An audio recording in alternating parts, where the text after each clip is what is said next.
اب میں آپ کو ایک حدیث سنانے چلا ہوں جس میں ایک عجیب نقشہ سامنے آتا ہے کہ یہ مہدی جب ظاہر ہوں گے تو کس طور سے ظاہر ہوں گے، ان کے ظہور کی کیفیت کیا ہوگی، کیف یظہر۔ یہ روایت ہے حضرت ام سلمہ سے رضی اللہ تعالی عنہ، حضور کی زوجہ محترمہ ہیں، فرماتی ہیں ام سلمہ عن النبی صلی اللہ علیہ وسلم قال یکون اختلاف عند موت خلیفۃ، موت خلیفۃ، حضور نے فرمایا ایک خلیفہ کی موت پر اختلاف واقع ہو جائے گا، خانہ جنگی ہو جائے گی۔ فَيَخْرُجُ رَجُلٌ مِّنْ أَهْلِ الْمَدِينَةِ حَارِبًا إِلَى مَكَّةَ، پھر مدینے کے لوگوں میں سے ایک شخص نکلے گا، بھاگے گا اور جا کر پناہ لے گا اور چھپ جائے گا مکے میں۔ فَيَأْتِيهِ نَاسٌ مِّنْ أَهْلِ مَكَّةِ، پھر اس کے پاس آئیں گے اہل مکہ، مکہ کے لوگ، فَيُخْرِجُونَهُ، اور اسے نکالیں گے، جہاں وہ چھپے ہوئے ہوں گے وہاں سے نکالیں گے۔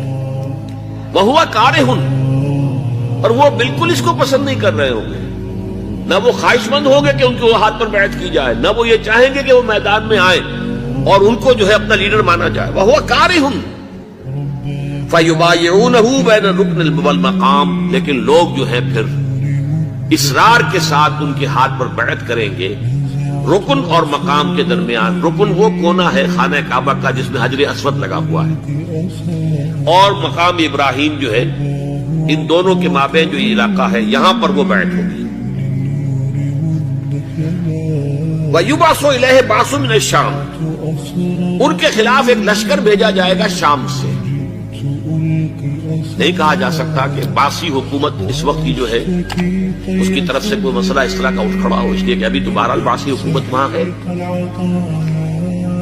فَيُخْسَفُ بِهِمُ بِالْبَيْضَاءِ بَيْنَ مَكَّةَ وَالْمَدِينَةِ، لیکن اللہ تعالیٰ اس لشکر کو مکے اور مدینے کے درمیان وادی بیضاء میں دھسا دے گا، زمین کے اندر پورے کے پورے لشکر۔ فَإِذَا رَأَى النَّاسُ ذَلِكَ، جب لوگ یہ دیکھیں گے کہ اتنی بڑی نشانی ظاہر ہو گئی، أَتَاهُ أَبْدَالُ الشَّامِ وَعَصَائِبٌ مِّنَ الْعِرَاقِ فَيُبَايِعُونَهُ، اب شام سے سارے کے سارے جو اولیاء اللہ ہیں وہ بھی آئیں گے، اور عراق سے جوق در جوق لوگ آئیں گے اور اسے بیعت کریں گے۔ وَيَعْمَلُ فِي النَّاسِ بِسُنَّةِ نَبِيِّهِمْ، پھر وہ عمل کریں گے لوگوں کے مابین، حکومت کریں گے اپنے نبی کی سنت کے مطابق۔